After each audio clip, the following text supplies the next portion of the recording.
हमारी लाइफ में टाइमिंग की कितनी इंपॉर्टेंस है। इस चीज को अगर एक सिंपल से एग्जांपल से समझें, आप किसी के यहाँ पर गए और मतलब एज अ गेस्ट गए आप, ठीक है, और उन्होंने आपको एक अच्छा सा ड्रिंक दिया जिसमें कि 3-4 क्यूब्स आइस के भी थे। आप अगर उनसे बातें ही करने में मस्त रहे तो क्या आपको लगता है कि आप अपने उस ठंडे से ड्रिंक का मजा ले सकते हैं? नहीं ना, वो आइस तो पिघल जाएगी। और अगर मैं हूं तो मुझे तो बिल्कुल भी मजा नहीं आएगा। सो कुल मिलाकर जिस तरह हम इंतजार नहीं करते उस आइस के पिघलने का, अपने उस ड्रिंक को एंजॉय करने की कोशिश करते हैं जब तक कि उसमें आइस क्यूब्स होते हैं, है ना? तो वैसे ही लाइफ में कुछ वो चीजें जो कि हमारी जिंदगी के लिए बहुत ही मायने रखती हैं, जैसे कि जॉब हो गई, हमारी स्टडीज हो गई, हमारा बिजनेस हो गया, या फिर शादी से जुड़े डिसीजंस।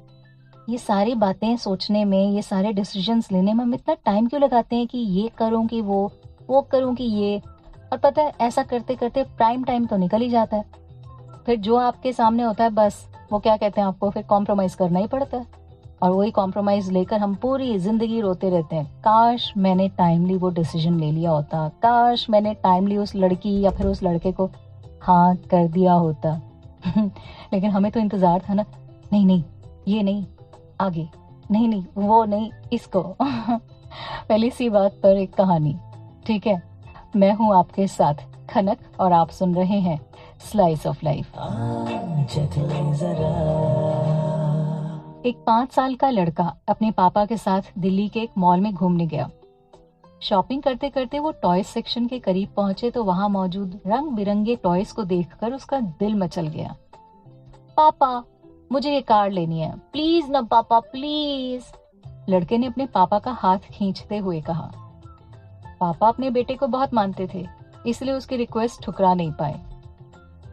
अच्छा अच्छा ठीक है, तुम ये कार ले लो, पापा ने बेटे को पुचकारते हुए कहा।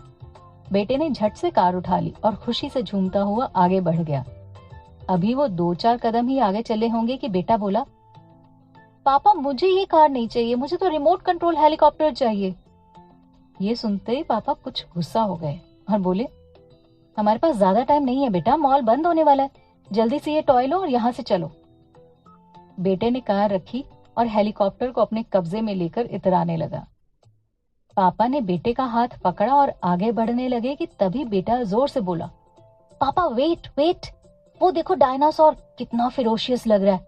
मैं तो वही लूंगा पापा, बताओ ना पापा क्या करूं, मैं ये लूं कि वो लूं।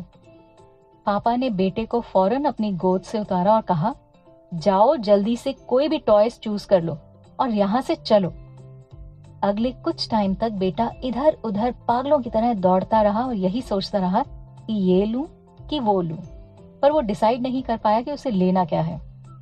तभी मॉल की लाइट्स ऑफ होने लगी और कस्टमर्स को बाहर निकलने के लिए कहा जाने लगा। पापा भी गुस्से में थे। उन्होंने बेटे को गोद में उठाया और वहां से बाहर निकल पड़े। बेचारा बेटा रोता रहा। उसके मन में आ रहा था कि काश उसने कोई एक टॉय तो ले लिया होता।